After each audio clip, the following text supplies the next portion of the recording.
The rain had ceased barely minutes before the crowd started streaming into the enormous exhibition hall in downtown Los Angeles. Over 5,000 individuals filled the seats, their collective murmurs echoing through the space like a distant storm.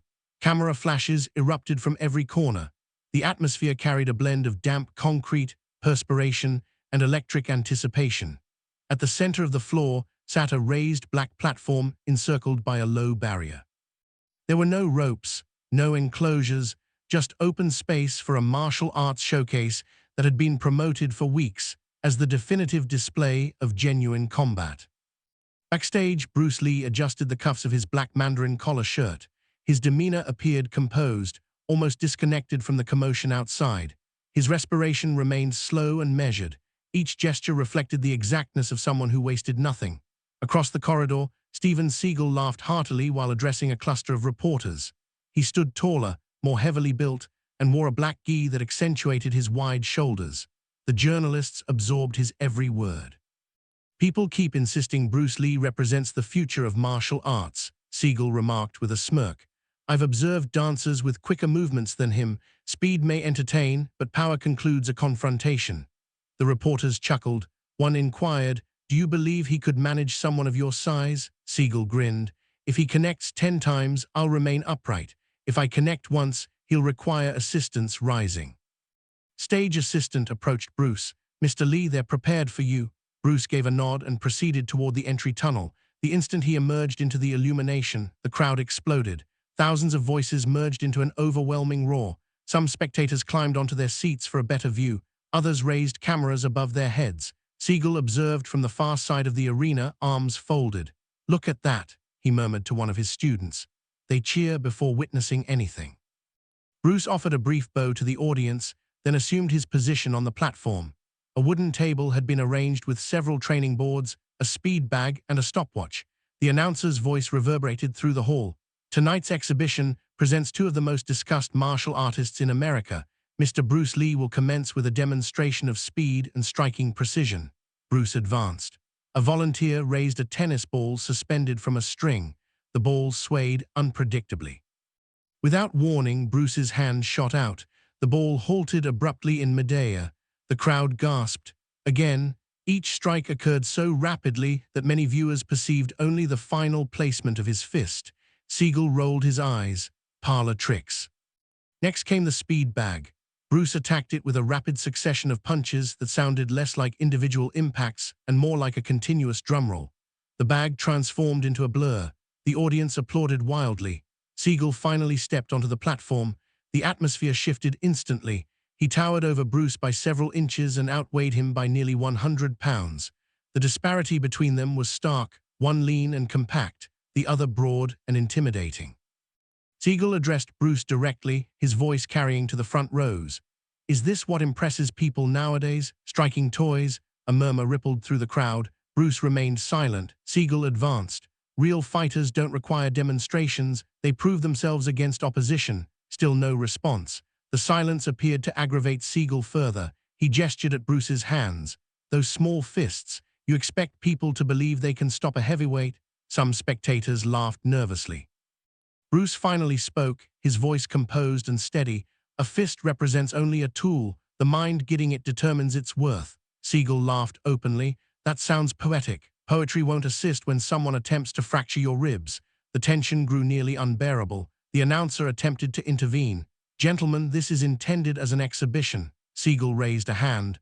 "Then let's exhibit something genuine." He turned to the audience. "I'll present him a straightforward proposition. If he can move me with one strike, I'll publicly acknowledge I was mistaken."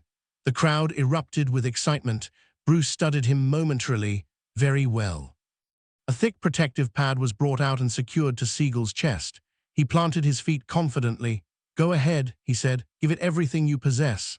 Bruce stepped forward until only inches separated them. He did not draw his arm backward. His fist rested gently against the pad. Seagal smirked. "That's it." Bruce inhaled once, then his body compressed and released like a coiled spring. The impact was nearly invisible, but Seagal's expression shifted instantly. His entire frame jolted backward. He stumbled 3 steps before regaining balance. The crowd fell silent for a moment, then the arena exploded. Seagal's face flushed with anger. "You pushed me." Bruce shook his head. "No, do it again." Bruce stepped forward once more. This time Seagal braced harder, muscles tensing through his shoulders and legs. The second strike connected. A sharp crack echoed through the hall, not from broken bone, but from the wooden platform beneath Seagal's heel as it slid backward. He lost equilibrium and dropped to one knee. The audience burst into stunned applause. Seagal rose slowly, breathing heavier than before. Embarrassment burned across his features. "You think that demonstrates something?" he snapped. "A staged trick, fight me without pads." The announcer looked alarmed. "Mr. Seagal, we lack authorization for a full contact bout." "I don't care." All eyes turned to Bruce. For an extended moment, he said nothing. Then he removed his own protective gloves and placed them on the table. "If we continue," Bruce said quietly, "we continue with control. This isn't about injuring each other." Seagal adopted a fighting stance. "Control is for those who are afraid." The crowd leaned forward collectively. Bruce assumed a relaxed posture, hands low, almost casual. Seagal charged first. A powerful right hand cut through the air toward Bruce's head. Bruce slipped aside by inches. The punch missed completely. Seagal spun and attacked again with a left hook. Again, Bruce had vanished. To the audience, it appeared as if he had disappeared between frames of a film. Seagal attacked a third time, this time with a driving shoulder rush meant to overwhelm Bruce with sheer mass. Bruce pivoted. Seagal stumbled past him, narrowly avoiding the platform's edge. A wave of surprised laughter swept through the arena. Seagal's face darkened. "Stand still." Bruce's eyes remained focused and calm. "You're attempting to hit where I was." Seagal roared and launched a flurry of heavy strikes, hooks, backfists. Elbows each carrying enough force to drop a man, none connected. Bruce moved with terrifying economy. A slight lean, a small step, a subtle turn of the hips. Every attack passed through empty space. Then for the first time Bruce struck back. A quick jab snapped against Seagal's shoulder. Another touched his ribs. A third tapped the side of his jaw before he could react. The strikes weren't meant to injure, but their speed proved humiliating. The crowd began counting aloud. 1, 2, 3, 4. Seagal swung wildly, frustration replacing technique. Bruce slipped inside the attack and delivered a short palm strike to Seagal's chest. The larger man staggered backward, eyes widening. For the first time that night, doubt flickered across his face. The arena sensed it immediately. As the crowd roared louder than ever before, Bruce lowered his hands and waited, calm in the center of the platform, while Seagal realized that the man he had mocked was not playing games at all. The silence that followed lasted less than a second. Then Steven Seagal exploded forward with a furious roar. His patience had evaporated. His confidence had transformed into rage. The humiliation of being unable to touch Bruce Lee in front of thousands of spectators burned hotter than any physical pain. He no longer cared about demonstrations. He wanted retribution. His massive feet pounded across the wooden platform as he launched another barrage of attacks. Every punch carried frightening power. Every swing cut through the air with enough force to knock an ordinary person unconscious. Bruce didn't retreat. He simply disappeared from each attack. One step, a slight pivot, a shift of his shoulders, nothing more. To many in the audience, it seemed impossible. Several photographers stopped taking pictures because Bruce's movements were too swift to capture clearly. One reporter lowered his notebook. "I've never witnessed anyone move like that." Another whispered, "It's as if he's reading the attacks before they happen." Seagal heard none of it. His breathing had grown louder. His muscles tightened with every failed strike. Bruce quietly observed every movement, every inhale, every twitch of Seagal's shoulders, every shift in his hips. He wasn't just watching the punches, he was studying the man. Finally, Bruce spoke. "You've stopped fighting," Seagal growled. "What, now you're only chasing your anger?" The words landed harder than any punch. The crowd fell silent again. Seagal pointed directly at Bruce. "Enough talking." Without warning, he lunged forward, attempting to grab Bruce with both arms. Unlike the punches, this attack relied on sheer strength. If he could trap Bruce once, just once, the fight would change entirely. The audience held its breath. Bruce waited, 3 feet, 2 feet, 1. The instant Seagal's hands closed, Bruce vanished. Instead of forcing his way out, Bruce rotated around Seagal's right shoulder with incredible precision. Before Seagal even realized what had happened, Bruce's fingertips lightly touched the back of Seagal's neck. Not hard, just enough. Seagal stumbled several steps forward. Confused, he spun around. Bruce was already standing behind him. The audience erupted. A wave of applause rolled through the arena. Some spectators stood on their chairs. Others couldn't believe what they had witnessed. One elderly martial arts instructor quietly smiled. He didn't escape. He redirected him. Seagal's pride cracked a little more. He wasn't accustomed to being made to look slow, especially not in front of thousands. He removed the top half of his gi and threw it onto the floor. His massive shoulders glistened with sweat. His eyes had changed. The arrogance remained, but now frustration joined it. Bruce bowed his head slightly. "You don't have to continue." Seagal laughed bitterly. "Now you pity me. I respect you. I don't want your respect." Seagal suddenly rushed in again. This time he attacked differently. Instead of wide punches, he used short explosive strikes designed to corner Bruce. The pressure increased immediately. Bruce's footwork became even smaller. His heels barely touched the platform. Every movement wasted almost no energy. To the audience, it seemed as though Bruce wasn't running from danger. He was dancing through it. Left, right, forward, half-step back, slip, turn, counter. A lightning-fast finger jab stopped just an inch from Seagal's eyes. Bruce withdrew it before contact. The audience gasped. Another palm strike stopped at Seagal's throat. Again, no contact. Another elbow stopped beside his jaw. Bruce wasn't missing. He was choosing not to hit. Seagal realized it. That realization hurt more than any strike. "You think I'm helpless?" Bruce answered calmly. "I think you're capable of more than this." Those words only fueled Seagal's anger. He threw a devastating spinning backfist. Bruce ducked beneath it effortlessly. As Seagal turned, Bruce tapped his ribs, 1, his shoulder 2, his chest 3, his thigh 4, his wrist 5. Each touch landed before Seagal could react. The audience counted along. 6, 7, 8. The applause became deafening. Television cameras zoomed in. Even the commentators struggled to keep pace. "I don't think he's striking to win. I think he's teaching." Seagal heard that, teaching. The word ignited something inside him. He roared louder than ever and charged like a bull. This time Bruce stopped retreating. He stood perfectly still. The entire arena froze. Even Seagal was surprised. At the last possible instant, Bruce intercepted the attack, not with strength, with timing. His left forearm redirected Seagal's arm. His right palm struck the center of Seagal's chest. The impact echoed across the platform. Seagal staggered backward 6 long steps. His breathing became ragged. For the first time, pain flashed across his face, not because the strike had been devastating, but because he hadn't even seen it. Bruce lowered his hands again. "You're stronger than me." The crowd looked confused. Seagal blinked. Bruce continued. "You're heavier, you can lift more, you can probably hit harder." A faint smile appeared. "But none of those things decide a fight." The words echoed throughout the arena. Seagal's jaw tightened. "So what does?" Bruce slowly raised one finger. "Control." Then another. "Timing." A third. "Distance." Finally, the ability to remain calm while your opponent loses himself. Those words struck deeper than any physical blow. For a brief moment, Seagal hesitated. His breathing slowed. His eyes softened. It almost looked as though he understood. But the cheers from the audience shattered that moment. Someone shouted, "Bruce is making him look like an amateur." Laughter spread through several rows. Seagal heard every word. Humiliation flooded his face. His fists clenched so tightly that his knuckles turned white. The calm that had almost returned disappeared instantly. "No," he whispered, then louder. "No."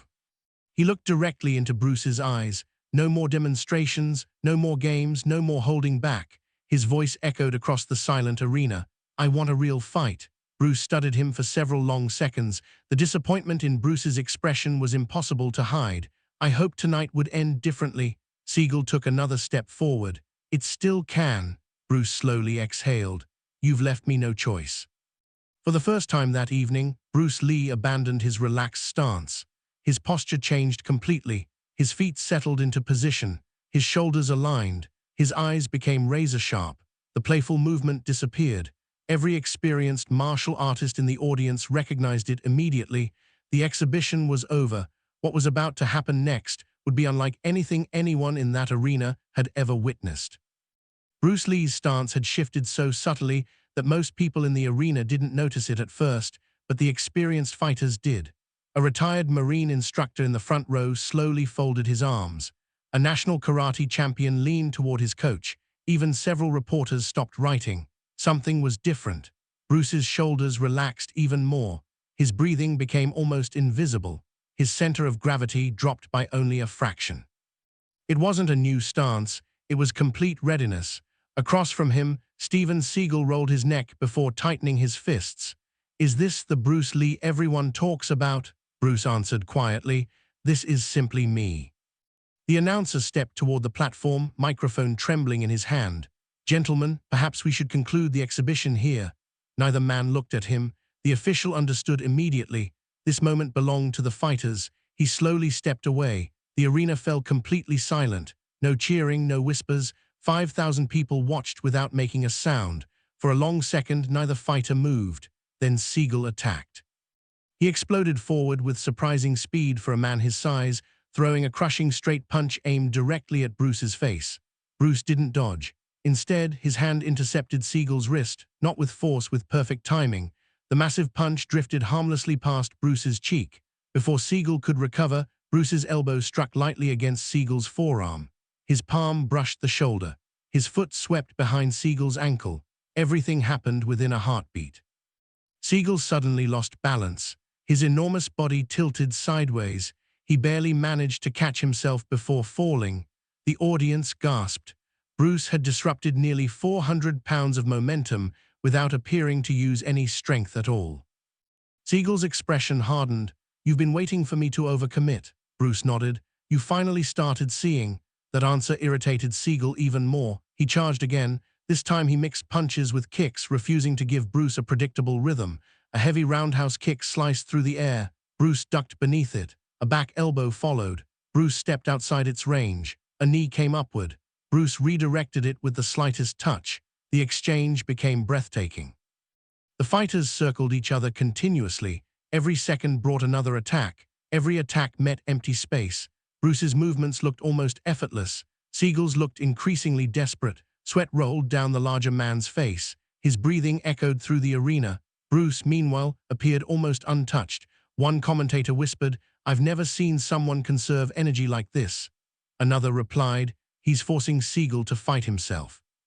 The pressure continued building. Finally, Seagal changed tactics. Instead of striking, he lunged for Bruce's waist. If he could secure one powerful clinch, Bruce's speed would mean very little.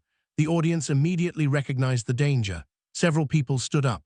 Bruce waited until the very last instant. Seagal's arms wrapped forward. Bruce dropped his weight. His hips rotated. One forearm slipped beneath Seagal's arm while his other hand guided the giant's shoulder. The movement looked almost too simple, yet the result shocked everyone. Seagal stumbled forward again. His own momentum carried him several feet before he managed to stop himself. The crowd erupted. Bruce still hadn't thrown a damaging strike. He was simply allowing Seagal's aggression to defeat itself. Seagal slammed his fist against his own thigh in frustration. "Fight me," Bruce answered calmly. "I am." "No, you keep running." Bruce slowly shook his head. "If I were running." He suddenly stepped forward for the first time. Instead of retreating, Bruce entered Seagal's range. The audience collectively inhaled. Bruce's feet became almost impossible to follow. A jab landed against Seagal's chest. Another touched his shoulder. A back fist stopped an inch from his temple. Palm strike, hammer fist, finger jab, low kick. Each attack flowed seamlessly into the next. Bruce never remained in front of Seagal for more than a fraction of a second. Every technique came from a different angle. Every movement carried surgical precision. Seagal swung wildly. Nothing. Another hook. Nothing. An elbow. Nothing. Bruce had already moved. The crowd exploded into applause after every exchange. Some spectators laughed in disbelief. Others simply stared. A young martial arts student quietly asked his instructor, "How can someone move that fast?" The old instructor smiled. "He isn't moving faster." The student frowned. "What do you mean?" "He's moving earlier." On the platform, Bruce suddenly stopped attacking. He stepped back, lowered his hands, and looked directly into Seagal's eyes. "You've forgotten your breathing." Seagal blinked. Only then did he realize his chest was heaving violently. His shoulders felt heavy. His legs had begun to slow. Bruce hadn't defeated his body, he had exhausted it. The realization hit Seagal harder than any punch. He looked around. Thousands of faces watched him. Some admired Bruce. Others pitied Seagal. That pity ignited one final surge of pride. "I am not finished." He roared louder than before and rushed forward with every ounce of strength remaining. His fists became reckless. His footwork disappeared. Technique gave way to pure determination. Bruce watched quietly, almost sadly. Then, for the first time in the entire evening, Bruce stopped merely touching. Seagal launched a massive overhand strike. Bruce slipped inside. His right fist shot forward like lightning. A sharp strike landed against Seagal's solar plexus. Before the audience could react, Bruce pivoted. A second strike snapped lightly against Seagal's ribs. The sound echoed throughout the arena. Seagal grunted. His balance faltered. Bruce continued moving. A third strike landed against the shoulder. A fourth brushed the jaw. A fifth struck the chest. Each blow arrived from a different angle. None carried unnecessary force. Yet together they completely dismantled Seagal's offense. The audience rose to its feet. The noise became deafening. People screamed Bruce's name. Others simply stared in disbelief. Television cameras struggled to follow the exchange. Even slow-motion replay would barely capture it. Seagal swung one final desperate punch. Bruce stepped just outside its path. The giant's fist passed within inches of Bruce's face. Bruce could have answered immediately. Instead, he waited, giving Seagal one last opportunity to regain control. But Seagal, blinded by anger, threw another reckless attack. Bruce quietly sighed. So this is how it ends. His feet settled, his hips aligned, his right hand relaxed beside his waist. Every experienced martial artist in the arena recognized the position instantly. It was the posture Bruce reserved for a decisive finish. Even Seagal sensed something had changed. For the first time that night, fear flickered across his face. He realized that Bruce Lee had been holding back from the very beginning, and now the restraint was over. Bruce Lee stood perfectly still. The arena, which had been roaring only moments before, fell into an almost sacred silence. Steven Seagal's breathing echoed across the platform. Sweat dripped from his face onto the wooden floor. Every muscle in his body trembled from exhaustion. For the first time in years, he wasn't looking at an opponent. He was looking at someone he couldn't understand. Bruce's eyes never carried anger, only calm, only focus, only respect. Yet that calmness frightened Seagal more than any display of aggression ever could. "I won't lose," Seagal muttered through clenched teeth. Bruce answered softly, "This stopped being about winning a long time ago." Seagal ignored him. With one final burst of determination, he charged. Every ounce of strength he had left was poured into a single attack. His right fist came forward like a battering ram. The audience held its breath. Bruce waited. One step, half a step. Now his body shifted just enough for the punch to miss by inches. At the same instant, Bruce's left hand guided Seagal's wrist away while his right palm drove forward. Not wildly, not violently, perfectly. The strike landed squarely in the center of Seagal's chest. The sound echoed throughout the arena. It wasn't loud, but everyone heard it. Seagal's eyes widened. His feet left the platform for the briefest moment before he stumbled backward. One step, two, three, four. He tried to steady himself. His legs refused. The giant dropped to one knee. The entire arena froze. No one celebrated, no one shouted. Thousands simply stared. Bruce remained exactly where he had finished the strike. His breathing never changed, his shoulders never tensed. The contrast was unforgettable. One man had used every ounce of strength he possessed. The other had used only what was necessary. Seagal lowered his head. His chest rose and fell heavily. He tried to stand. His legs shook. Bruce slowly walked toward him. Many expected one final attack. Instead, Bruce extended his hand. "Get up."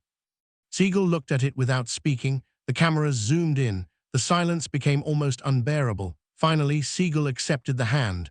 Bruce helped him to his feet. The audience erupted into thunderous applause. The applause wasn't for victory, it was for respect. Seagal stood quietly for several seconds before speaking. "I mocked you," Bruce nodded. "You did. I called your art weak. You did. I believed size decided everything." Bruce remained silent. Seagal looked across the arena. Thousands of people were watching. He could still protect his pride. He could invent an excuse. He could blame fatigue. He could claim the platform was slippery. Instead, he slowly turned toward Bruce.